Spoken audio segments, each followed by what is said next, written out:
What's up, everybody? Masters here with Fit Diesel. Let's talk about the old protein debate. Quick video on protein consumption and a calorie deficit. So less calories you're taking in than your body needs while working out. And how much do you need? What matters? Well, I'm going to reference a study. It's been out for a while, not too long, but let's talk about it. Right to the whiteboard, protein consumption. In this study, they focused on 1.6 kilograms or 2.2 kilograms of protein consumption in comparison to kilograms of body weight.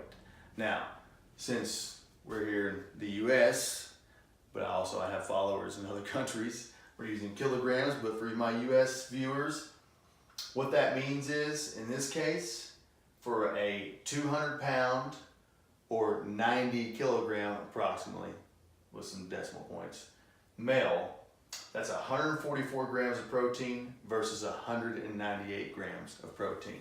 So these were, again, a calorie deficit for resistance trained athletes.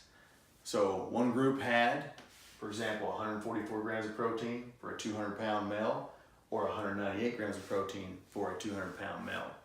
Now for you all out there, what do you think happened? Do you think that there was more muscle loss in the less protein group? Do you think it didn't matter? So let's think about that for a second. What happened to resistance trained athletes with less protein versus more protein? In a calorie deficit, natural athletes, which normally when you're in a deficit, you're gonna lose muscle, lean body mass, depending on how harsh of a cut you do and how your training's all set up. This 200-pound male in the study that had 144 grams of protein versus another 200-pound male in the study that had 198 grams of protein. And I'm not saying there was 200-pound males, I'm just giving you examples so you have something to look at math-wise, numbers-wise. There was no difference at all in taking 144 grams in or 198 grams in. So what can we learn from this? Approximately a gram per pound of body weight is a good measure in a calorie deficit. Some choose up to 1.2 grams per pound of body weight. So now I'm doing pounds versus kilograms. Some go as low as 0.8, which nutritionists will recommend a lot of times. I wouldn't go lower than 0.8, just from all the research I've seen and everything else. But that means you can go from 0.8 to 1.2 or even more if you want, and have a nice range. If you want to eat more protein one day, you can. If you want to eat less than one day and have more fat and carb, you can. What that means is it's free. You can move around, flux and flow to what you want to eat from day to day, and it's not going to affect your muscle if you're in a deficit. It's definitely not going to affect it if you're in a maintenance calorie time period or obviously a bulking or a slight bulk. So, protein. My recommendation, stay between 0.8 grams of protein per pound of body weight to 1.2. I wouldn't go too much more than 1.2 too often. It can have some kidney effect. I've seen that in some physique athletes.